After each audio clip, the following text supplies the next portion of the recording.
इस वीडियो में हम बात करेंगे क्लास 12th की पॉलिटिकल साइंस। सेकंड बुक है अपनी और चैप्टर है पहला, राष्ट्र निर्माण की चुनौतियां, यानी कि चैलेंजेस ऑफ नेशन बिल्डिंग। तो यहाँ पे आपको क्या करना है, बहुत ध्यान से देखना है। पार्ट 1 है इसका और आपको सारा बेसिक इंपोर्टेंट यहाँ पे आपको समझा दूंगा। अगर आपने टेलीग्राम ग्रुप हमारा ज्वाइन नहीं किया है तो आप ज्वाइन कर सकते हैं। Class 12th ESP new group नाम से हमारा ग्रुप है टेलीग्राम पे, आप वहां ज्वाइन कर सकते हैं। 3800 से ज्यादा स्टूडेंट जुड़ चुके हैं। तो देखिए, सबसे पहले शुरू करते हैं अपने टॉपिक को और फिर इसके बाद आपको पूरा डीपली एक्सप्लेन करते हुए चलूंगा।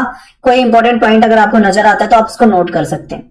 सबसे पहले एक टॉपिक ले लेते हैं, ट्रिस्ट विद डेस्टिनी, या फिर इसको हम कह सकते हैं भाग्यवधु से चिर प्रतीक्षित भेंट। आखिर इसका मतलब क्या है?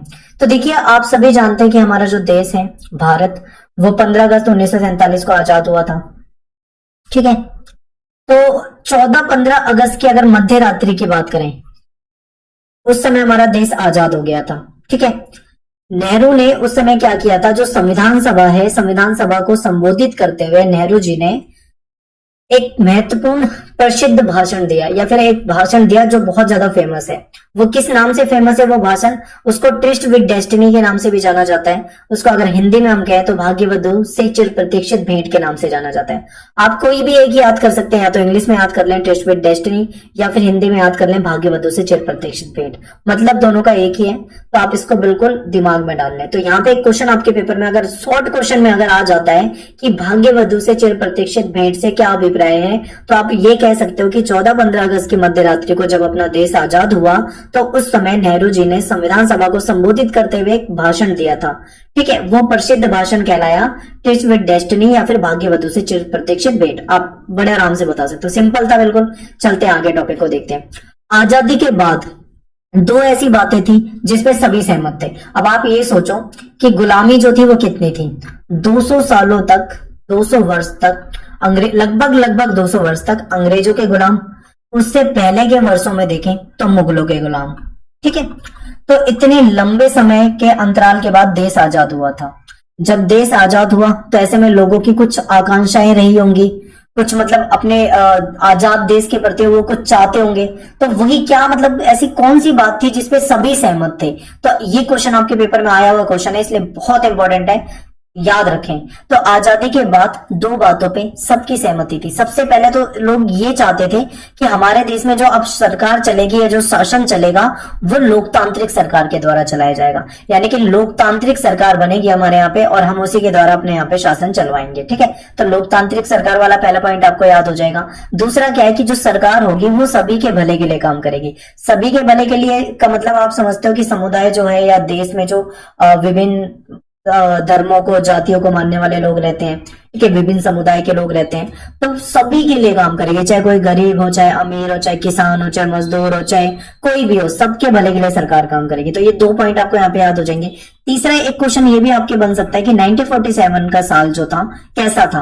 तो आप ये समझ सकते हो 1947 का साल हमारे लिए खुशी का साल भी था, पर एक सबसे बड़ी जो कमी थी वो आपको यहाँ पे याद रखनी है कि इस खुशी का साल इसलिए था क्योंकि देश आजाद हुआ था, लेकिन सबसे जो भयंकर जो इसके गलत परिणाम थे वो ये था कि यहाँ पे हिंसा बहुत हुई थी 1947 में। तो आप ये कहोगे कि 1947 का साल हिंसा से भरा साल था, विस्थापन हुआ था, बहुत ज्यादा लोग एक जगह से दूसरी जगह पे विस्थापित हुए थे। ठीक है, और त्रासदी भरा साल था, बिल्कुल त्रासदी हुई थी, चारों तरफ मारकाट, लड़ाई झगड़ा, खून खराबा, ये सब हुआ था। लाखों लोग जो थे वो मारे गए थे और बेघर हो गए थे बहुत सारे लोग। तो ये ऐसा साल था, तो आप ये भी बता सकते हैं। ठीक है, राष्ट्र निर्माण की चुनौतियां, ये क्वेश्चन आपके लिए सबसे इंपॉर्टेंट क्वेश्चन। अगर इस चैप्टर में से कोई क्वेश्चन पूछा जाता है तो वो सबसे पहले यही क्वेश्चन पूछा जाता है कि राष्ट्र निर्माण की प्रमुख 3 चुनौतियां कौन सी है। तो अब इसको मैं बहुत डीप एक्सप्लेन करूंगा, पूरा ध्यान से समझना है आपको। देखिए, सबसे पहली चुनौती जो थी वो थी एकता के सूत्र में बांधना। इसका मतलब क्या है? आप जानते हैं कि भारत जो है एक विशाल आबादी वाला देश है। आप बड़े आराम से इसको समझ जाएंगे क्योंकि सिंपल है। देखिए क्या है, भारत एक विशाल आबादी वाला देश है और यहाँ पे अलग अलग धर्मों को मानने वाले लोग रहते हैं। आप कहोगे अलग अलग धर्म को मानने वाले लोग रहते हैं, अलग अलग जाति में लोग बटे हुए हैं। ठीक है, और अगर आप पूरा देश देखोगे तो बहुत बड़ा देश है। यहाँ पे अलग अलग भाषा को बोलने वाले लोग रहते हैं, उनका रहन सहन जो है वो अलग है। अगर आप साउथ की तरफ जाते हो तो आपको अलग रहन सहन मिलता है, खान पान की बात करें तो वो बिल्कुल अलग है। तो इतना ज्यादा मतलब इतनी ज्यादा वैरायटी है हमारे देश में, या इतनी ज्यादा विभिन्नता है हमारे देश में, ठीक है। तो ऐसे में इतनी सारी विभिन्नताएं जहां पे होती हैं, वहां पे लड़ाई झगड़े और देश टूटने का खतरा उतना ही ज्यादा हो जाता है। कई अंग्रेज और कई जो मतलब वेस्टर्न जो विद्वान रहे थे, उन्होंने तो भारत की इस स्थिति को देख के ये भी कह दिया था कि भारत जो है एक लंबे समय तक मतलब एक मतलब देश के रूप में नहीं रह पाएगा, ये टूट जाएगा। कुछ लोगों ने ऐसा कह दिया था। वो क्यों कहा था? इसीलिए क्योंकि वो मानते थे कि इतने सारे धर्म, इतनी सारी जाति, भाषा, रहन सहन सब कुछ अलग है, तो ऐसे में विभेद हो सकता है। तो ऐसे में सरकार के सामने सबसे बड़ी जो राष्ट्र निर्माण की चुनौती अगर हम बोले, तो राष्ट्र निर्माण की सबसे बड़ी चुनौती थी कि इन सभी अलग अलग धर्म को मानने वाले, जाति को मानने वाले, भाषा को बोलने वाले लोगों को किस प्रकार से हम एकता के सूत्र में बांधे, कि सभी आपस में एक साथ मिलजुल कर रहे हैं, एक दूसरे की सहायता करें, इस तरीके से मतलब एकता के सूत्र में बांधना था। तो आप यहाँ पे बहुत अच्छे से समझ पाएंगे, बिल्कुल आराम से एक्सप्लेन किया है। अब आप दूसरा पॉइंट देखिए, बहुत आसान है दूसरा, लोकतंत्र स्थापित करना। ये तो मैं आपको पहले ही बता चुका हूं कि सीधा सीधा देखिए, सरकार जो होती है कई तरह की होती है। कुछ जगह पे राजतंत्र होता है जहां पे राजा का शासन होता है, कुछ जगह पे राष्ट्रपति को ज्यादा मतलब सत्ता दी जाती है, कुछ जगह पे लोकतंत्र होता है, ठीक है। तो अलग अलग तरह का शासन अलग अलग देशों में होता है, लेकिन जो सबसे बेहतर माना जाता है वो लोकतंत्र माना जाता है, ठीक है। तो ऐसे में हमने पहले से ही डिसाइड कर रखा था कि जब भी हमारा देश आजाद होगा तो हम उसे लोकतांत्रिक देश बनाएंगे, या यहाँ पे लोकतंत्र होगा। तो लोकतंत्र है भारत में, तो ये आपको समझ सकते हो कि लोकतंत्र स्थापित करना भी एक बड़ी चुनौती ही थी उस समय में।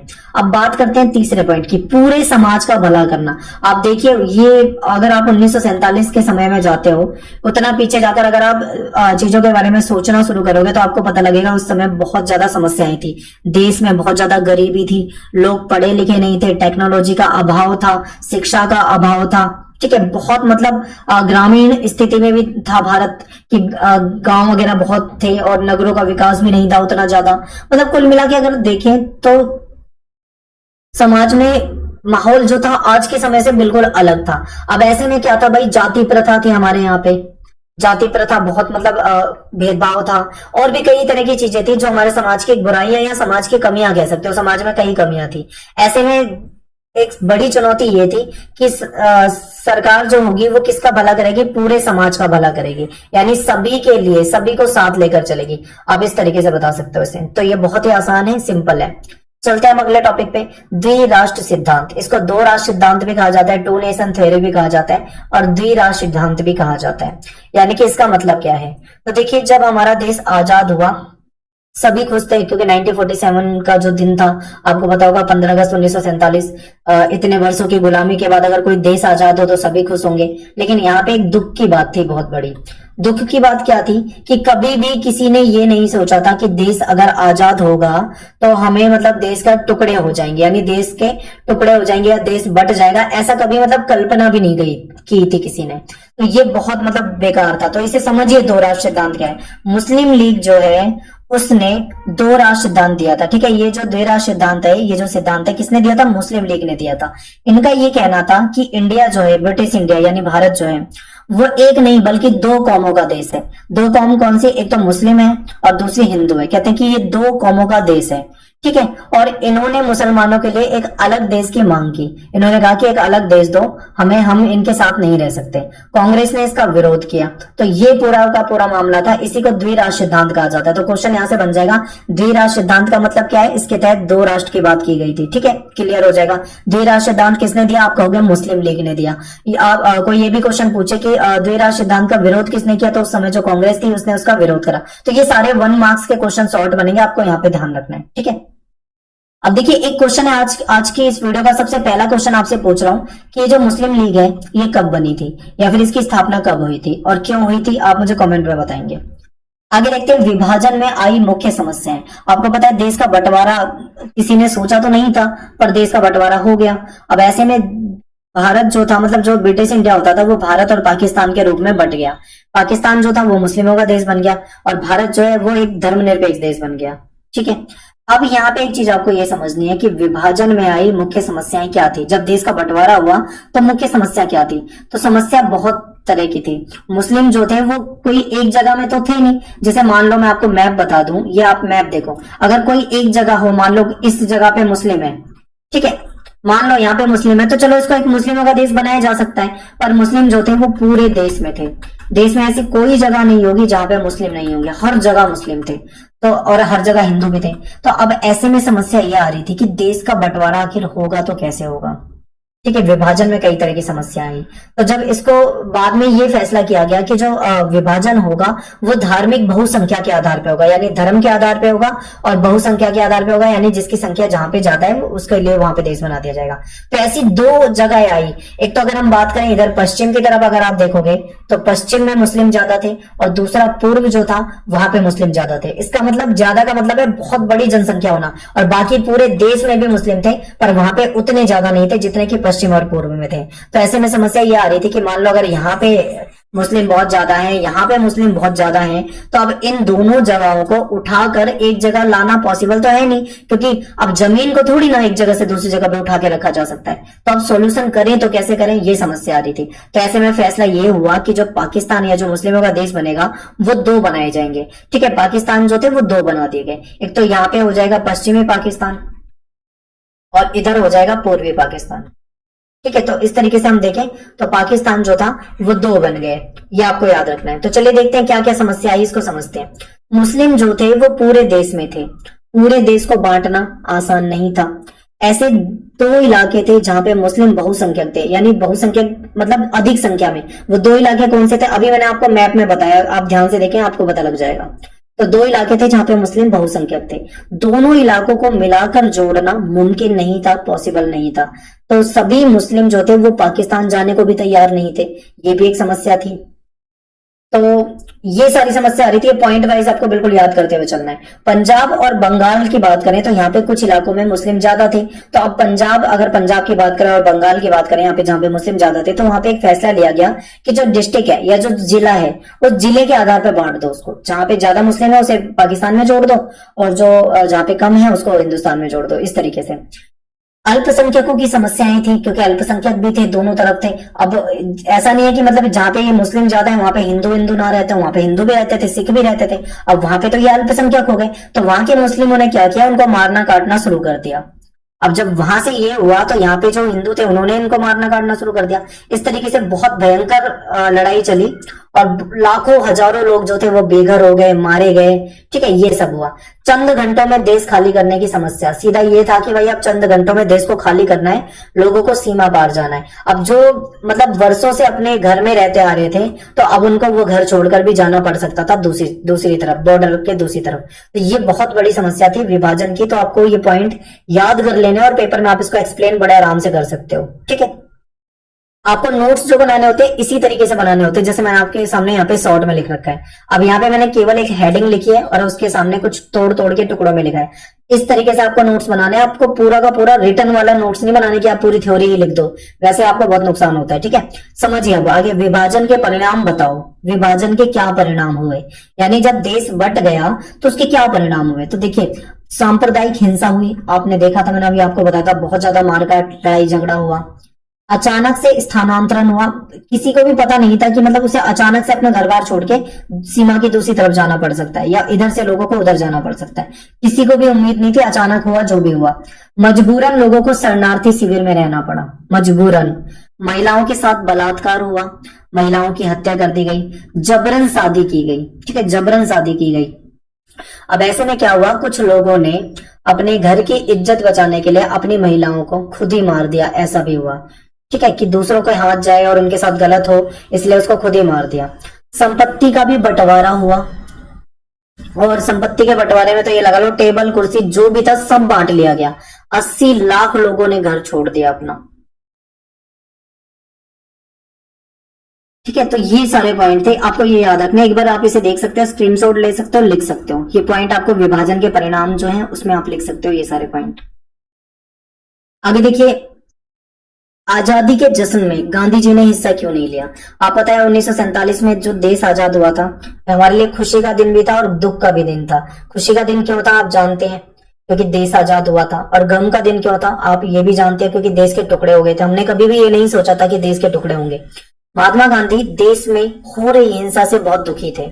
ठीक है, वो उन दिनों कलकत्ता गए, हिंसा रोकने की अपील की, क्योंकि काफी मतलब हिंसा हो रही थी। और जब इन्होंने अपील की तो कुछ समय के लिए मतलब एक चमत्कार की तरह ही समझो, कुछ जगह पे हिंसा बिल्कुल रुक भी गई थी।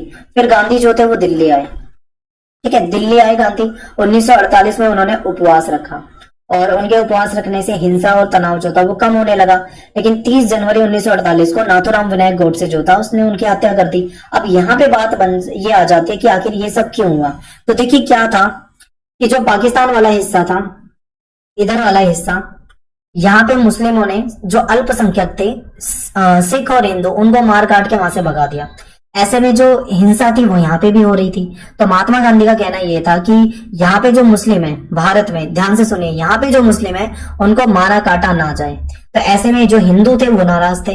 वो नाराज इसलिए थे कि जब उनके हिंदुओं को वहां पे मारा काटा जा रहा है तो उसका बदला वो यहाँ पे लेना चाह रहे थे। तो कुल मिला के ये जो लड़ाई और हिंसा वाला माहौल था ऐसा चल रहा था। ऐसे में जो नाथूराम विनायक गोडसे जो है, ये एक राष्ट्रवादी विचारधारा से प्रेरित व्यक्ति था। ठीक है, तो इसने क्या किया, इसको ये बात महात्मा गांधी की सही नहीं लगी। इसे ये लगा कि महात्मा गांधी जो है वो कहीं ना कहीं मुस्लिम पक्ष ज्यादा ले रहे हैं और उससे हिंदुओं को, मतलब हिंदुओं का दुख उनको नहीं दिख रहा है, कुछ ऐसा ही इसके मन में था। और इन्होंने जाके उसको क्या करा, गोली मार दी। तो ये आपको यहाँ से देखिए 1 मार्क्स का क्वेश्चन बन जाता है ये वाला, आपको ये याद रखना है। कई बार क्या होता है कि यहाँ से शॉर्ट क्वेश्चन आपसे पूछ लिए जाते हैं, आपसे कुछ भी पूछा जा सकता है शॉर्ट क्वेश्चन के रूप में। तो अगर आपने पूरी स्टोरी समझी है अच्छे तरीके से तो कोई ऐसा क्वेश्चन नहीं होगा जो आप नहीं कर पाओगे, बड़े आराम से आपका हो जाएगा। और पहला चैप्टर इसमें कोई चेंज नहीं है, तो इसलिए आप बिल्कुल आंख बंद करके पहले जो चैप्टर है बुक में उसको बिल्कुल आंख बंद करके एनसीईआरटी से बिल्कुल भरोसे के साथ एकदम पढ़ लो। कुछ भी उसमें डिलीटेड नहीं है, ये समझो। जो डिलीटेड या फिर चेंज वाला सिस्टम है वो आगे के चैप्टरों में है, तो इस चीज का ध्यान रखना। आगे बात करते हैं रजवाड़े से क्या अभिप्राय है। रजवाड़े से क्या अभिप्राय है, तो देखिए भारत जो था, भारत में जो शासन होता था, ब्रिटिश इंडिया में जो शासन होता था वो 2 तरीके से होता था। 2 तरीके से कैसे होता था, जो अंग्रेज थे वो 2 तरीके से शासन चलाते थे। एक तो शासन था उनका डायरेक्ट, ठीक है, और एक शासन था उनका इनडायरेक्ट। डायरेक्ट में क्या था कि जो हिस्से जहां पे अंग्रेज डायरेक्ट शासन चला रहे हैं वहां पे अंग्रेज अपने अनुसार बिल्कुल चला रहे थे। लेकिन जो दूसरी तरफ इनडायरेक्ट था वहां पे उन्होंने क्या करा, कुछ रजवाड़े थे यानी कुछ राजा थे, उनको वो क्षेत्र सौंपा हुआ था। राजा वहां पे राजपाट चलाते थे, लेकिन वो राजा जो होते थे वो अंग्रेजों के गुलाम ही होते थे, यानी कि नाम मात्र के राजा थे। तो यानी अंग्रेज यहाँ पे राजाओं के द्वारा शासन चलवाते थे, ये कह सकते हो, यहाँ पे डायरेक्ट चलाते थे। तो ऐसा सिस्टम था। तो ये रियासत रजवाड़े ये जो है यहाँ से क्वेश्चन आपके पेपर में बनता है। तो चलिए ध्यान से देखिए, इसे समझिए। ब्रिटिश इंडिया जो था 2 हिस्सों में बटा हुआ था। एक हिस्सा तो वो था जहां पे अंग्रेजों का सीधा प्रभुत्व था और वहां पे अंग्रेज जो थे सीधा अपना शासन करते थे, अपना नियंत्रण में अपना शासन चलाते थे, बीच में कोई नहीं था। तो ये हो जाएगा। दूसरी तरफ क्या था, एक ऐसा हिस्सा था जहां पे अंग्रेज सीधा शासन नहीं चलाते थे, वहां पे वो रजवाड़ों के द्वारा या राजाओं के द्वारा शासन चलवाते थे। लेकिन ये जो राजा होते थे उन्होंने ब्रिटिश यानी कि अंग्रेजों की जो सत्ता थी वो कबूल कर रखी थी, यानी कि उनकी अधीनता स्वीकार कर रखी थी। तो ये आपको यहाँ पे दोनों तरफ के पॉइंट जो है याद हो जाने चाहिए बिल्कुल अच्छे तरीके से, ठीक है। तो ये हो जाएगा। अब आगे देखिए, रजवाड़ों की समस्या जो थी ये आपके लिए पेपर में आता है, ये क्वेश्चन इंपॉर्टेंट है। 4 मार्क्स में या 6 मार्क्स में पहले आता था, अब इस बार के पैटर्न में देखते हैं क्या है, पर ये क्वेश्चन इंपॉर्टेंट है, आ सकता है पेपर में। तो देखिए रजवाड़े, अगर मैं पूरे भारत की बात करूं, पूरे देश की बात करूं, तो पूरे देश में छोटी छोटी बड़ी बड़ी रियासतें होती थी और 565 रियासतें, आपको बिल्कुल याद रखना है, 1 मार्क्स। और एनसीईआरटी में जो आपकी जो फैक्ट होते हैं ना, आप एनसीईआरटी वाले फैक्ट याद करो, क्योंकि अगर आप इसी को किसी राइटर की किताब से याद करते हो तो वहां पे आपको 565 की जगह ज्यादा भी मिल सकते हैं। और आपके एनसीईआरटी में जो दिया आपको उतना याद रखना है, ठीक है। देश में 565 रियासतें थी और ऐसे में देश में मतलब टूट जाने का खतरा था। क्योंकि क्या हुआ था कि जब यहाँ पे समझिए थोड़ा सा, ये पूरा देश जो है वो रियासतों से भरा हुआ है, बहुत सारी रियासतें हैं पूरे देश भर में। अब ऐसे में क्या हुआ, एक रियासत ने ये बोल दिया कि भाई मैं आजाद रखूंगा अपने आप को, मैं भारत में शामिल नहीं होऊंगा, ना मैं पाकिस्तान में शामिल होऊंगा, मैं अपने आप को आजाद रखूंगा। त्रावणकोर से ऐसी बात आ गई। उसके बाद जैसे त्रावणकोर इधर से, फिर हैदराबाद से, मतलब इधर से बातें आने लगी। हैदराबाद के निजाम ने भी यही कह दिया कि हम भी अलग रखेंगे। कश्मीर में भी कुछ इसी तरीके का कुछ देखने को मिला, जूनागढ़ की तरफ भी कुछ ऐसा ही देखने को मिला। तो मतलब ऐसी समस्या आने लगी। तो ऐसे में डर ये लग रहा था कि अगर मान लो अभी एक ने ये डिमांड करी है, कल को 565 के 565 रियासतें ये बोल दे कि हम स्वतंत्र रहेंगे, हम भारत में शामिल नहीं होंगे, तो भारत के 565 टुकड़े हो जाएंगे। ऐसे में आजादी जो मिली है वो किस बात की आजादी है? जब देश आजाद होने के बाद इतने हिस्सों में टूट गया तो वो किस बात का देश रह जाएगा? तो आप समझ लेना क्या खतरा हो सकता था। तो यही समस्या थी, इसको समझते हैं हम ध्यान से और चलते हैं, टॉपिक को याद करते हैं। तो देखिए, देश में 565 रियासतें थी। ऐसे में देश के टूट जाने का खतरा था, क्योंकि अंग्रेजों ने ये घोषणा की थी अपने समय में कि ब्रिटिश जैसे ही अंग्रेजों का राज यहाँ से खत्म होगा, उसके बाद ये रजवाड़े भी स्वतंत्र हो जाएंगे। यानी उन्होंने जाते जाते एक आग लगा दी, या फिर रजवाड़ों को एक हिंट दे दी कि तुम स्वतंत्र हो सकते हो। यानी कि तुम चाहो तो भारत से अलग रहो, तुम चाहो तो पाकिस्तान से भी अलग रहो, तुम चाहो तो भारत में शामिल हो जाओ, तुम चाहो तो पाकिस्तान में शामिल हो जाओ, तुम चाहो तो बिल्कुल ही स्वतंत्र हो। मतलब उनको इतने सारे ऑप्शन उन्होंने दिखा दिए जाने से पहले कि ऐसे में फिर रजवाड़ों में एक तरह से फूट डालने की उन्होंने कोशिश की थी। सबसे पहले जो त्रावणकोर के राजा थे, त्रावणकोर के जो राजा थे, इन्होंने अपने राज्य को आजाद रखने का ऐलान कर दिया।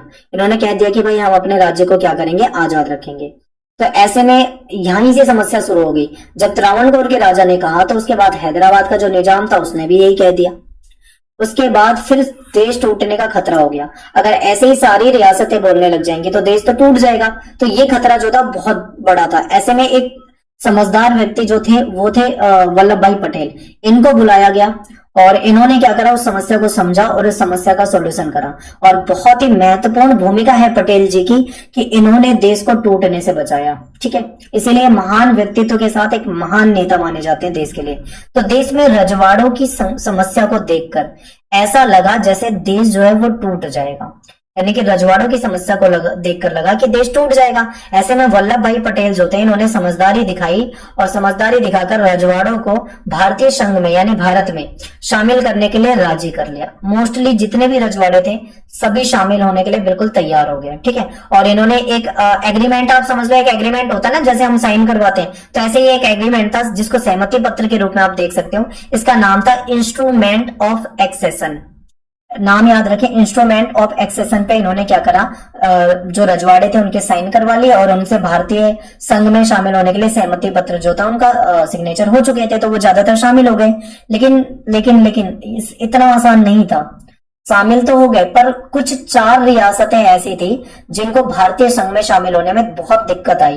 तो अब आपके लिए आज का दूसरा क्वेश्चन ये है कि वो 4 रियासतें कौन सी थी जो भारतीय संघ में आसानी से शामिल नहीं हुई, या फिर जिनको भारतीय संघ में मिलाने में काफी कठिनाइयों का या दिक्कतों का सामना करना पड़ा। तो ये था हमारा पार्ट 1। जितना भी मैं आपको चैप्टर में बता रहा हूँ, लॉन्ग क्वेश्चन, आपका एक भी क्वेश्चन इससे बाहर नहीं आएगा। जो आपको बता रहा हूँ इसको ढंग से बिल्कुल समझते जाओ। नोट करना चाहो तो नोट कर सकते हैं, वरना आपको नोट्स जो है हम अवेलेबल करवा देंगे। ठीक है, थोड़े समय के बाद।